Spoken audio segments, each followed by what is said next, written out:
গ্রামের একেবারে ধারে থাকতেন এক পণ্ডিত, শান্ত, ধীর আর অসম্ভব বুদ্ধিমান। লোকজন বলতো রাগে যেখানে অন্যের মাথা গরম হয় সেখানে এই মানুষটির মাথা আরও ঠান্ডা হয়ে যায়। সেদিনও অন্য দিনের মতোই তিনি পাঠ শেষ করে বই নিয়ে জঙ্গলের পাশের পথ ধরে বাড়ি ফিরছিলেন। কিন্তু সেই সন্ধ্যার পথে এমন এক দৃশ্য অপেক্ষা করছিল যা তার বুদ্ধিকেও কঠিন পরীক্ষায় ফেলবে। আজ বেশ দেরি হয়ে গেল, সূর্য তোমার আগেই বাড়ি পৌঁছানো ভালো। কাল ছেলেদের ওই শ্লোকটা আবার বুঝিয়ে বলতে হবে। পথটা তিনি বহুবার গেছেন, তবু সেদিন যেন চারপাশে এক অদ্ভুত নিস্তব্ধতা। পাখির ডাকও কেমন থেমে থেমে আসছিল। এ কেমন শব্দ? কেউ কি কাঁদছে নাকি? ওগো, কে আছো বাইরে? একটু একটু দাঁড়াও। মানুষের গলা নয় তো? পাক ঘুরতেই পণ্ডিত দেখলেন রাস্তার ধারে একটি পুরনো খাঁচা, আর তার ভেতরে বন্দি এক বিশাল বাঘ। ক্ষুধায় কাহিল, তবু তার চোখে আগুনের মতো তীব্রতা। ভয়ের কিছু নেই পণ্ডিত মশাই, আমি বন্দী। দেখতেই তো পাচ্ছেন, বেরোতে পারছি না। বন্দি বলেই ভয় নেই, এ কথা আমি সহজে মানি না। তুমি বাঘ, এটাই যথেষ্ট। ঠিক বলেছ, আমি বাঘ, কিন্তু ক্ষুধা আর বন্দিত্ব বড় গর্ব ভেঙে দেয়। তুমি আমার নাম জানলে কি করে? এই পথে যারা যায় সবাই তোমার কথা বলে, বলে তুমি নাকি বড় জ্ঞানী, বড় দয়ালু। লোকের মুখে শোনা কথা দিয়ে বিশ্বাস কেনা যায় না। পণ্ডিত ভয় পেয়েছিলেন, কিন্তু ভয় তাকে অন্ধ করল না। তিনি দাঁড়িয়ে রইলেন, দূরত্ব বজায় রেখে, চোখে চোখ রেখে। 3 দিন হলো কিছু খাইনি, জলও পেয়েছি অল্প। যে শিকারীরা আমাকে ধরেছিল তারা আর ফেরেনি। আমি এখানে মরব। দুঃখের কথা বলছো, কিন্তু আমি কেন থামবো? তোমাকে ছাড়ালে আমার লাভ কি? লাভ? জীব বাঁচানোর চেয়ে বড় লাভ কি? তুমি যদি আমাকে মুক্তি দাও, আমি তোমার উপকার কোনোদিন ভুলব না। বাঘের কৃতজ্ঞতা, সে কথা শুনে বনও হাসবে। মুক্তি পেলে তুমি আমাকে খেয়ে ফেলবে না, তার নিশ্চয়তা কোথায়? না না, আমি শপথ করছি তোমার গায়ে আঁচড়ও দেব না। তুমি আমার প্রাণ বাঁচাবে, আমি তোমার ঋণী থাকব। শপথের দাম বক্তার স্বভাবে। ক্ষুধার্ত বা ঘের শপথ কতক্ষণ টেকে সে আমি জানি না। অন্য কেউ হলে হয়তো ভয়ে পালাতো, নয়তো মায়ায় গলে যেত। কিন্তু পণ্ডিতের স্বভাব আলাদা। তিনি আগে দেখেন, তারপর ভাবেন, শেষে কথা বলেন। খাঁচাটা পুরনো, কিন্তু দরজা শক্ত। তুমি এখানে এলে কি করে? মাংসের গন্ধে ভুল হয়েছিল। ভেতরে ঢুকতেই দরজা বন্ধ। তারপর থেকে শুধু অপেক্ষা আর ক্ষুধা। ফুলের দাম বড় চড়া পড়েছে তোমার। হ্যাঁ, কিন্তু ভুল শুধু আমার নয়, মানুষও তো ফাঁদ পাতে প্রতারণা করে। মানুষ প্রতারণা করে বলেই বাঘকে বিশ্বাস করব? এই যুক্তি বেশ অদ্ভুত। আমি যুক্তি জানি না পণ্ডিত মশাই, শুধু জানি মরতে চাই না। বুকের ভেতর আগুন জ্বলছে, চোখে অন্ধকার নামছে। একটু দয়া করো। থাবা ভেতরেই রাখো। করোনা চাইতে এসে ভয় দেখানো ভালো লক্ষণ নয়। ভয় দেখাতে চাইনি, অভ্যাস। না না, ভুল হয়ে গেছে। ঠিক আছে, এত করে যখন বলছো, আমি পাথর দিয়ে তালা ভাঙছি এখনই।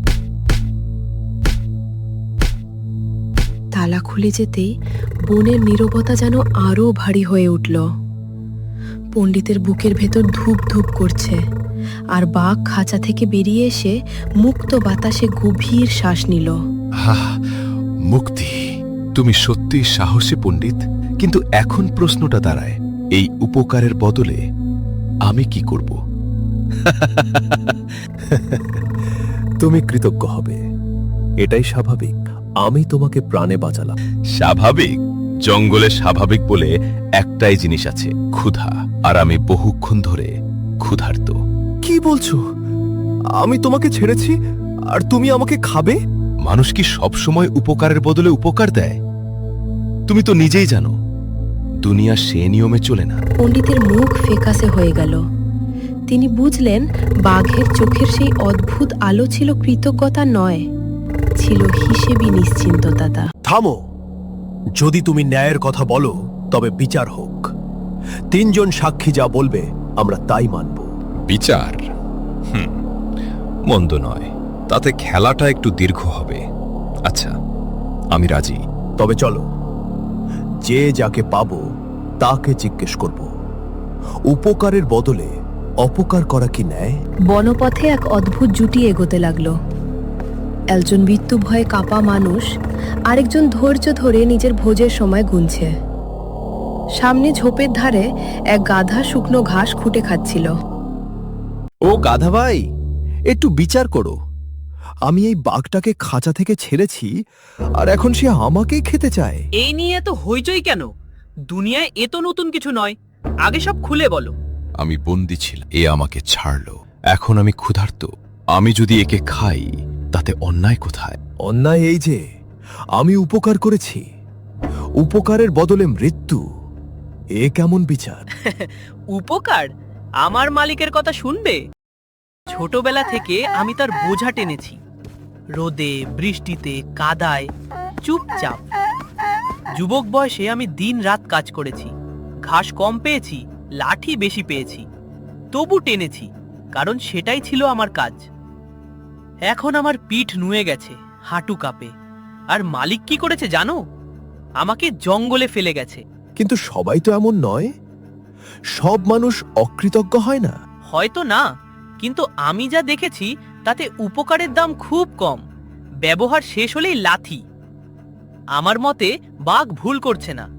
দুনিয়ায় উপকারের বদলে অপকারী বেশি মেলে, এটাই রীতি। শুনলে তো পণ্ডিত, অভিজ্ঞতার বিচার বইয়ের বিচারকে হার মানায়। কথাগুলো শুনে পণ্ডিতের পেটের ভেতর যেন বরফ জমল, আর বাঘের গোফের ডগায় ধীরে ধীরে এক তৃপ্ত হাসি ফুটে উঠল।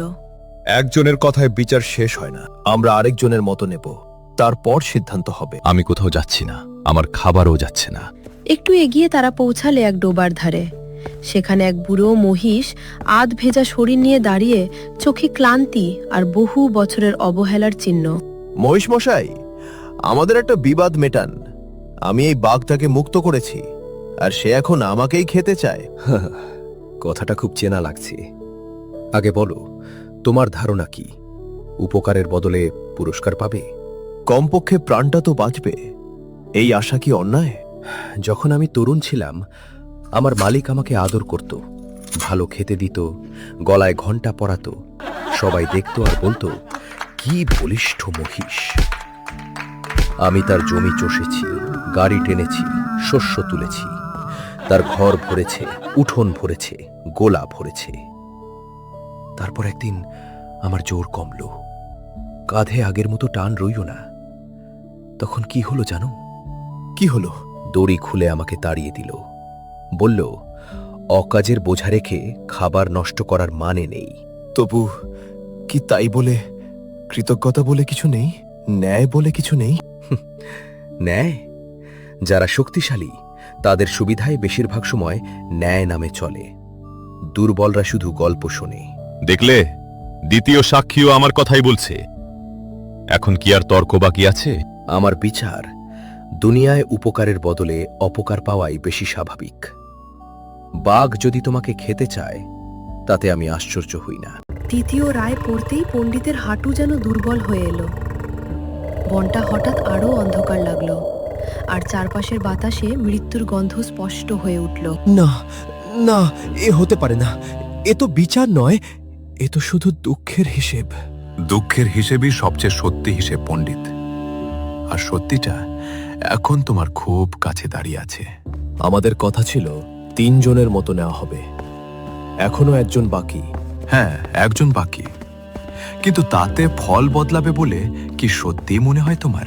যতক্ষণ শেষ কথা না হয় ততক্ষণ আশা মরে না। আশা বাঁচিয়ে রাখো। শিকার ভয় পেলে মাংস শক্ত হয়ে যায়। আমি চাই তুমি শেষ পর্যন্ত সচেতন থাকো। ওই তো ওখানে একজন বাচ্চা ষাঁড় আছে, চলো ওনার কাছে যাই আমরা। বলছি, বাচ্চা ষাঁড়, আপনি তো জ্ঞানী মানুষ, একটা বিচার করে দিন তো। কি বিচার? তাড়াতাড়ি বলো, আমার আবার তাড়া ছেলে। এই বাঘকে আমি খাঁচা থেকে মুক্তি করেছি, কিন্তু এই বেটা বাঘ আমাকে খেতে চায়। এটা কি ঠিক তুমি বলো? বিচার আমি করব, কিন্তু স্থান, কাল, পাত্র দেখে। চলো, আমাকে সেই জায়গায় নিয়ে চলো। কি বাঘ মামা, কোথায় ছিলে তুমি? এই এই খাতাতে ছিলাম। আমার দম বন্ধ হয়ে আসছিল। তাই দেখাও দেখি কিরকম দম বন্ধ হয়ে এসেছিল। এই এই দেখো, দম বন্ধ হয়ে আসছে। তাড়াতাড়ি খোলো। এবার পচে মোড়ো এই খাঁচাতে। পণ্ডিত, পালাও তাড়াতাড়ি, আমিও